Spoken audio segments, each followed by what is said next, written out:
ဒီတစ်ခါမှာတော့ဒေါက်တာစောဝေလာရဲ့သမိုင်းကြောင်းလေးကိုမျှဝေတင်ဆက်ပေးမှာဖြစ်ပါတယ်ခင်ဗျာတနေ့နေ့တစ်ချိန်ချိန်ကြာ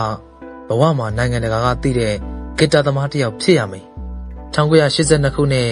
စိန့်ဩဂတ်စတင်ကျောင်းသားလီယိုဟီမန်တီဝမ်ရဲ့16နှစ်သားဘစ်ဂီတာသမားလေးစောဝေလာရဲ့တစ်ချိန်ကရည်မှန်းချက်စောဝေလာရဲ့အဖေကမဆလအစိုးရလက်ထက်စက်မှုနှင့်တက္ကသိုလ်ဌာနမှာဒုဝန်ကြီးတာဝန်ယူခဲ့ဘူးတယ်မိခင်ဖြစ်သူကျောင်းဆရာမစစ်တွေဇာတိမိဘနှစ်ပါးကနေမွေးလာတဲ့ရန်ကုန်သားရခိုင်လူမျိုးလေးစောဝေလာရဲ့ဂီတာသမားဘဝကအောင်မြင်ခဲ့တယ်အချိန်တော်အတွင်းမာလာဆောင်ရှိအုတ်ခုံမသည်မြမအတန်မှာတချင်းသုံးပုတ်လွှင့်ခွင့်ရခဲ့တယ်တကြံစင်မြင့်များထက်မှာလီယိုနဲ့အတူဘစ်ဂီတာသမားဘဝကိုအောင်မြင်စွာကြော်ဖြတ်နေခဲ့ပြီဂီတာတီသားဘဝဂီတာတီသားရည်မှန်းချက်စာသင်နှစ်များမှာလည်းအတန်းမမတက်ဂီတာကိုစာအုပ်တွေထက်ပိုဖတ်တွယ်မိခဲ့တဲ့စောဝေလာတို့ပေမဲ့လည်းဖျားပေးတဲ့ဉာဏ်ပညာကတော့စောဝေလာဘက်မှာရှိတယ်ဂီတာတီးရင်တနစ်တည်းမှန်တက်ကသိုလ်နေဆွဲများကိုအလွယ်တကူဖြတ်ကျော်နိုင်ခဲ့တယ်1985ယူပဗီဒဖြင့်ဘွဲရခဲ့ပြီဘွဲရရင်အလုပ်လုပ်ရတော့မယ်စောဝေလာကဂီတာပဲတီးကျင်တယ်ဒီတော့ဘာလုပ်ရမလဲယူပဗီဒဘာသာရပ်ဖြင့်မာစတာဆက်တက်တယ်ကျောင်းသားဘဝမှာပဲဂီတာကလွတ်လပ်တီးခွင့်ရှိမယ်မဟုတ်လားမာစတာတက်ရင်ဂီတာတီးတယ်လီယိုဝိုင်းတော်သားများနဲ့ပွဲတော်ပေါင်းများစွာကိုဖျက်ဆီးခဲ့တယ်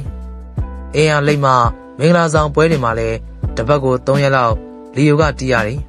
စတိတ်ရှိုးတွေမွေးနေ့ပွဲတွေမှာစူးစူးညံညံတိတ်မရှိတဲ့လီယိုကိုငှားရမ်းကြတယ်ဂီတာတီးတဲ့ငွေနဲ့ကိုယ့်ဘာသာကိုရပ်တည်နိုင်ခဲ့တယ်1986မှာစက်မှုကျောင်းကဘွဲရတငယ်ချင်းတွေရာစုကတငယ်ချင်းများအဆက်အသွယ်ကောင်းတာကြောင့်တက်မတော်ဗိုလ်လောင်းတင်တန်းကျောင်း ODS ဝင်ခွင့်ကိုသွားဖြစ်လိုက်တယ်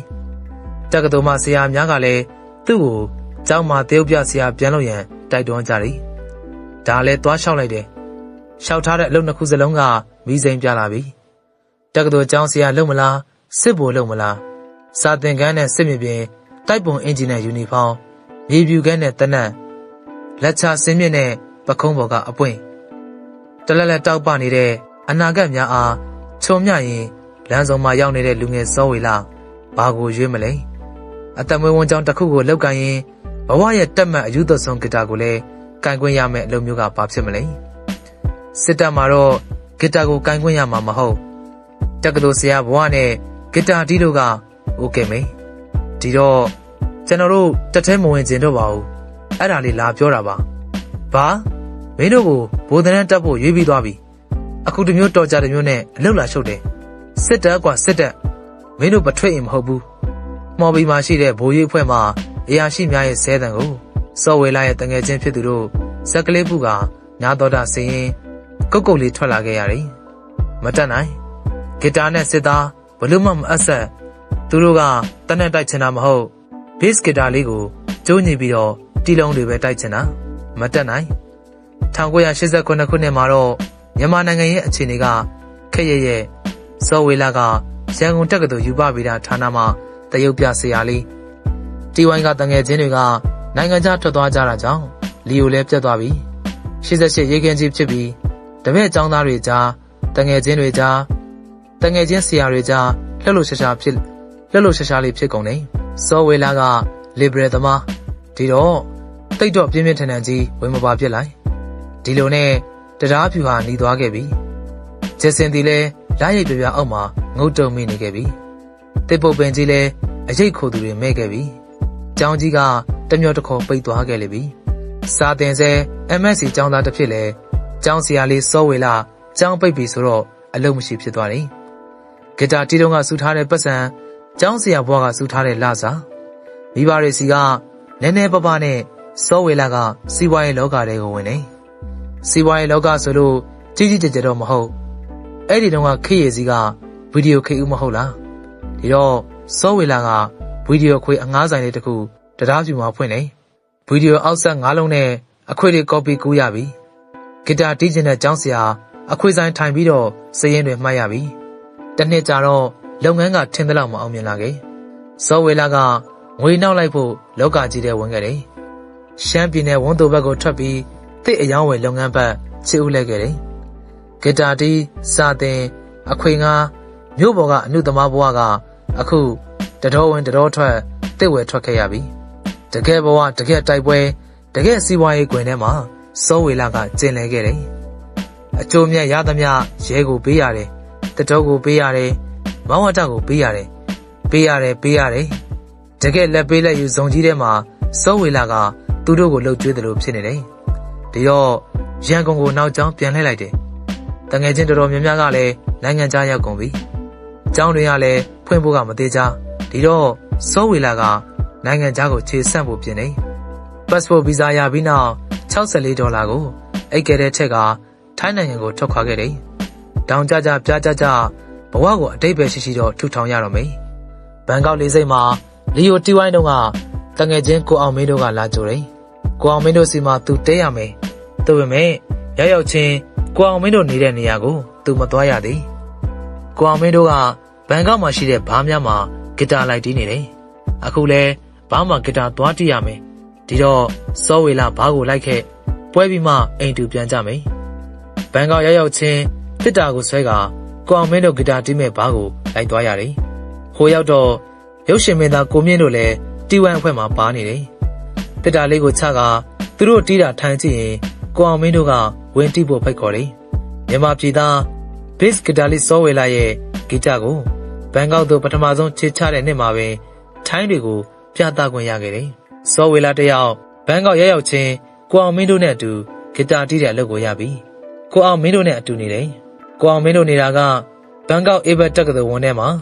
ဒီတော့တက္ကသိုလ်ထဲမှာမြန်မာပြည်မှထွက်ခွာလာကြတဲ့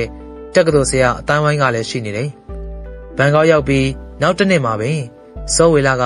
မာစတာတန်းတက်ခဲ့စဉ်ကဆရာရင်းဒေါက်တာခိုင်ညွန့်နဲ့တက္ကသိုလ်တွင်လမ်းတစ်ခုမှာဆုံမိကြတယ်ဘန်ကောက်မှာအင်ဂျင်နီယာကောလိပ်ကိုစာဖွင့်စာအချိန်ဖြစ်တာကြောင့်ဆရာအင်အားကလိုနေတယ်ထိုင်းနိုင်ငံမှာရှိတဲ့တက္ကသိုလ်တော်တော်များများကမြန်မာနိုင်ငံမှာရှိတဲ့တက္ကသိုလ်ပေါင်းစုံမှာအလုပ်ထွက်လာကြတယ်ပညာရှင်မြန်မာဆရာတို့ရဲ့အင်အားနဲ့သူတို့နိုင်ငံရဲ့ပညာရေးကိုတည်ဆောက်နေခြင်းရန်ကုန် RID မှဒေါက်တာဝင်းတင်ဒေါက်တာခိုင်ညို့တို့ကစောဝေကိုဘန်ကောက်မှာတက္ကသိုလ်ဆရာလုပ်ဖို့ကမ်းလှမ်းတယ်။โอเคစောဝေကောင်းချင်လိုက်ပြီ